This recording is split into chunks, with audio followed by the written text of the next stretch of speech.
प्यारे बच्चों, इस वीडियो में हम गणित कक्षा 10 एनसीईआरटी बुक है जिसमें हमारा अध्याय 4 है द्विघात समीकरण प्रश्नावली 4.4 का क्वेश्चन नंबर 2 देखेंगे।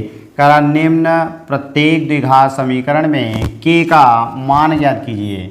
करा के का मान ज्ञात कीजिए कि उसके दो बराबर मूल हों, यानी दोनों जो मूल है वो बराबर होने चाहिए। ये समीकरण है हमारा, क्योंकि हम जानते हैं बराबर मूल के लिए विभक्तिकर डी 0 होना चाहिए। तो यहाँ आएंगे हल में हम क्या करेंगे, सबसे पहले इसकी तुलना करेंगे ax² plus bx plus c बराबर 0 से तुलना करने पर। जब हम तुलना करेंगे तो a बराबर यहाँ हमें x² के स्थान पर x² मिला, a बराबर हमें 2 मिल जाएगा, b बराबर हम पा जाएंगे यहाँ पर k और c बराबर हमें मिल जाएगा यहाँ से 3। अब ये प्रश्न कह रहा है कि मूल बराबर हों, इसका मतलब है कि प्रश्नानुसार विभक्तिकर d बराबर 0 होगा। प्रश्नानुसार यानी हम आएंगे d बराबर 0 ले लेंगे, क्योंकि उसने कहा है कि जो मूल हैं वो आपस में बराबर हैं। फिर आगे आ जाएंगे तो हम देखेंगे यहाँ पर विभक्तिकर d 0 हो गया। विभक्तिकर d हमारा कह रहा है ये 0 है, यानी d बराबर 0 था, b² माइनस 4ac बराबर 0 हो जाएगा। और यहाँ हमने तुलना किया था ax² plus bx plus c बराबर 0 से। a बराबर हमने पाया 2, b बराबर हमें मिल गया था k और c बराबर हमें मिल गया था 3।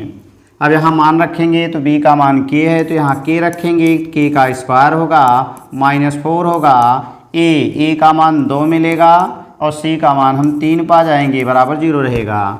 तो ये बना k² माइनस 4 दूनी 8, 8 त्रिक 24 हो जाएगा, 4 दूनी 8, 8 त्रिक 24 बराबर 0 हो गया। अगर हम k² बराबर निकालेंगे तो ये प्लस बनेगा, ये 24 हो जाएगा।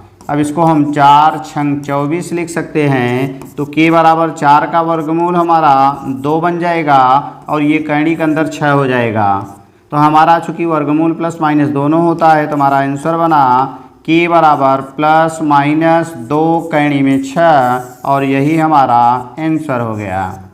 आगे आते हैं, हम इसका क्वेश्चन नंबर 2 लेते हैं, यानी 2 का नंबर दूसरा प्रश्न हम देखते हैं।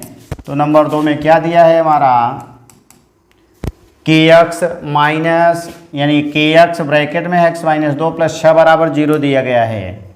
यहाँ भी हम क्या करेंगे, पहले अंदर गुणा करके इसको बनाएंगे, समीकरण को अंदर गुणा करेंगे तो बनेगा kx², फिर kx का गुणा 2 के साथ होगा, तो यानी -2kx हो जाएगा। kx बना प्लस 6 बराबर 0 हो गया।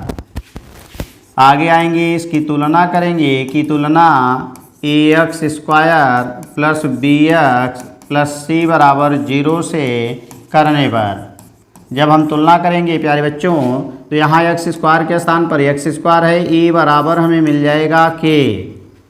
फिर हमारा x के स्थान पर x है, तो हमें b बराबर मिलेगा -2k। फिर आगे आएंगे, c बराबर हमें मिल जाएगा 6। चूँकि कहा था यहाँ पर कि मूल बराबर है, मूल बराबर के लिए विभक्तिकर d 0 होता है, इसलिए d बराबर 0 हो जाएगा, यानी b² माइनस 4ac बराबर 0 होगा।